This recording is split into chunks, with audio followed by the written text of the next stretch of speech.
In my dream, I wake up in the morning. It's a very, very hot day.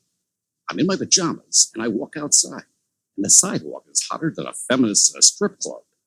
It's really scorching my feet. So I go back into the house and I mix up a huge vat of pancake batter.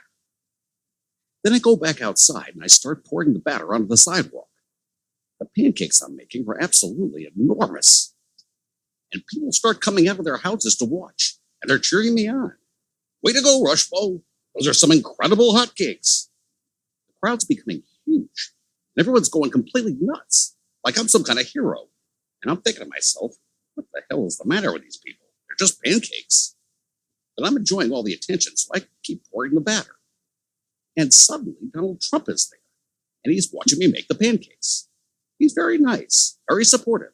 He calls me the Kaiser of griddle cakes, my Führer of flapjacks. He's really working up the crowd. It's great.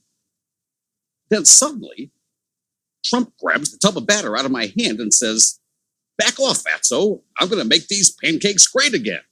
He starts pouring a pancake. So I say, "Now, wait a minute, Mr. Trump. I appreciate your support, but these pancakes are already great. And more importantly, I started this whole thing. These are my pancakes. And people are cheering, for Pete's sake."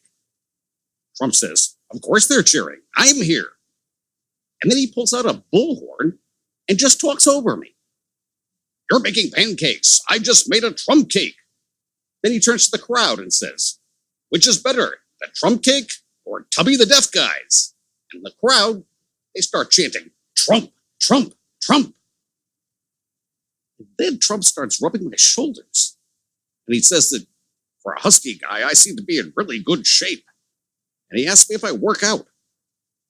I just ignore him and I keep making pancakes. And he says that I have really attractive breasts. Now, at this point, I'm starting to get uncomfortable. Then Trump says he'd like some sausage with his hotcakes. And I tell him, "Sorry, there's no sausage." Then he says, "Well, I've got some sausage, and would I like to see it?"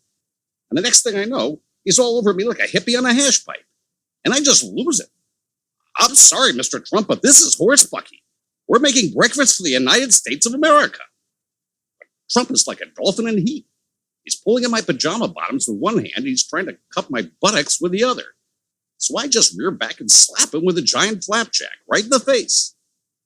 And the next thing I remember, I'm hauling ass down the street with this stack of enormous pancakes under my arm. And then I turn a corner, and there's just a cliff. I'm trapped. I turn around, and Trump is slowly walking towards me. And heavens to Betsy, does he look horny. He's getting closer and closer, and he's just about to grab me when suddenly we're both wearing sumo outfits, and we start to wrestle. All I remember after that is sumo wrestling with Donald Trump for the rest of the night. And then, wouldn't you know it, I woke up with an erection. That's the way it was in my subconscious, August 5th, 2016.